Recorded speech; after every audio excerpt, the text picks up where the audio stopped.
আমাদেরকে যেই সকল মহিলারা সর্বদা পরিষেবা দিয়ে যাচ্ছে, অর্থাৎ আমাদের দুবরাজপুর থানার যারা মহিলা স্টাফ আছে, আমাদের প্রত্যেক বছরের ন্যায় আমরা এই মহিলা দিবস উপলক্ষে আমরা এই বছর একটু দুদিন লেট করে ফেলেছি।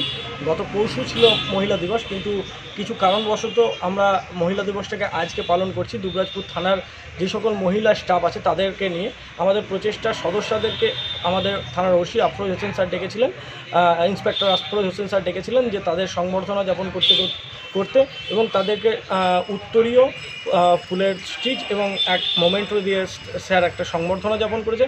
সাথে সাথে আমাদের প্রচেষ্টা ওয়েলফেয়ার সোসাইটির পক্ষ থেকে আমরাও আমাদের সদস্য এবং সদস্যরা যৌথ উদ্যোগে আমরা আজকে দুবরাজপুর থানার মহিলা স্টাফদের ফুল চন্দন সাথে একটা স্মারকলিপি এবং সাথে উত্তরীয় দিয়ে একটা সংবর্ধনা যাপন করলাম।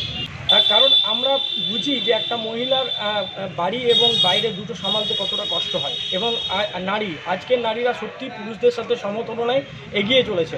আজকের দিনে পুরুষদের থেকে মহিলারা কোনো অংশের কম নেই। আমার পেছনে যাদেরকে দেখতে পাচ্ছেন তারা সমাজে সত্যি যোদ্ধা। আমি আমাদের ছেলেদের সাথে সাথে আমি মেয়েদেরকেও দেখেছি আমাদের প্রচেষ্টার কীভাবে সমাজের কাজে তারা নিজেদের ঝাঁপিয়ে পড়ে এবং সমাজের কাজে নিজেদেরকে নিয়োজিত করে সমাজের কাজ করে চলেছে। ঠিক সেই ব্যথাটা আমরা বুঝে আমাদের যারা মহিলা স্টাফ রয়েছে থানায় আমরা তাদেরকে আজকে একটা সংবর্ধনা যাপন করি।